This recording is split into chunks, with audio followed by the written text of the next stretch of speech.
Wesley Fortin was known as the Origami King. He could fold those colorful squares of paper into a fantastic array of shapes, animals, people, gigas, and doodads. Cranes, frogs, fish, planes, spaceships, the list went on. He could fold it. Everybody who knew anything about him knew that. What almost no one knew was that 8-year-old Wesley was also a scientific genius and a brilliant inventor. The other children in Mrs. Wells' third grade class did not know. His neighbors did not know. And although they knew Wesley had a love of science, even the members of his immediate family had no idea. Not his mother or father, or 5-year-old brother Gavin, or 3-year-old sister Selah, nor his other relatives, except for one mysterious great uncle who we will meet later, dear reader. None of them knew this. And they did not know that Wes was working on a top-secret project that called upon not only his scientific mind, but also his origami skills as well. Then one day, a mysterious note arrived, addressed to none other than Wesley Fortin. In it, just 3 words: time to fold. Chapter 2. Wesley did not know that he had a great uncle, so he did not know that it was his great uncle who sent him the letter. Wesley was confused about what it meant. He went to some wise people, but they did not know what it meant either. So Wesley just thought it meant that he had to fold a lot of stuff. That's exactly what he did. He folded every single thing in the world. He wanted to go on a journey to find whoever sent the letter to him. So he packed his bags and he went to Alaska first. Chapter 3. Alaska, you say? Said the important-looking man in the dark blue suit. Your grandnephew, the 8-year-old scientific genius and brilliant inventor, has gone to Alaska? Yes, I'm afraid so, Dr. Reeves, answered the tall, gray-haired, bearded man, dressed informally in blue jeans and a black t-shirt. Reeves did not say anything for a full 3 minutes. He retrieved his pipe from the right-hand pocket of his suit jacket and tapped it in an agitated manner on the side of the mahogany desk. Then he spoke in a hushed and earnest tone. And does he not realize just how much his skills are needed? He is aware, is he not, that he has been working on a top-secret project that calls upon his scientific mind and his origami skills as well? Yes, responded the bearded man as he sat down wearily in the wooded chair on the other side of the desk. At least, he did know. It is confounding.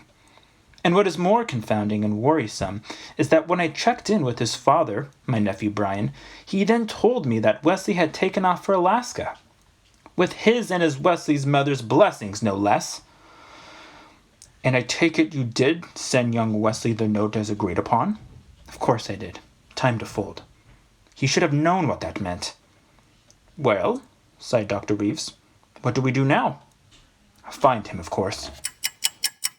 At the same time, in a secret meeting location not too far away, another meeting was taking place. A man and a woman, both in their mid-30s, white ordinary looking, dressed in nondescript clothing, and each wearing red caps, were gloating. Ha! Exclaimed the man who spoke with a Russian accent. Our plan is working like a charm, my dear Ivana. That hypnotic spell you managed to cast over our boy genius and his parents had done the trick. Nothing to it, Comrade Kaplansky.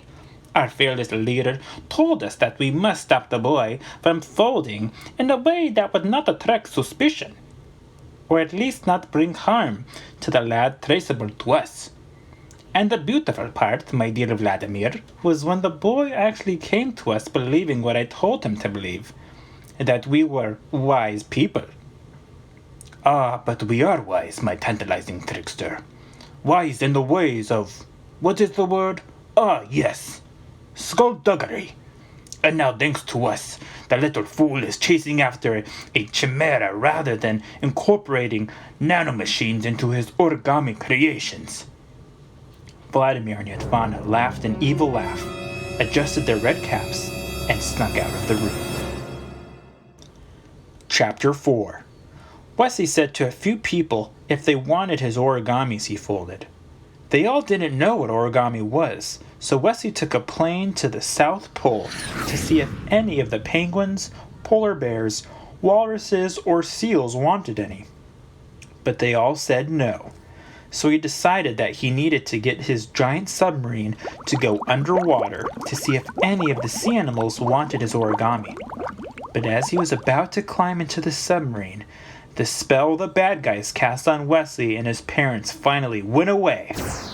When he climbed out of the submarine and went to the secret lair, he took Yatvana and Vladimir to the place where Dr. Reeves and the man in the blue jeans and Wesley said, "These people are the ones who hypnotized me and sent me to Alaska. They are the bad guys." Reeves said, "Wesley was hypnotized? You two are going to jail." Chapter 5. Wesley turned to the man in blue jeans, who of course he knew to be his great-uncle Robby, and said, "Well, that was quite an adventure." "Yes, indeed," replied the old man. "I have to say, though, I had my doubts that you would make it through all of this safely. But you proved to me just how resourceful you are. I mean, I never would have imagined that at your age you would have a plane and submarine to use whenever you needed them. Ah well, I suppose I must get used to the fact that these are different times than when I was your age." "Sure thing, Uncle," replied Wes as he gave him a playful punch on the arm.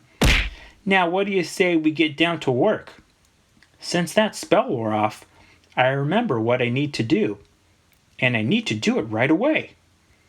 Those origami nanomachines aren't going to fold themselves." The end.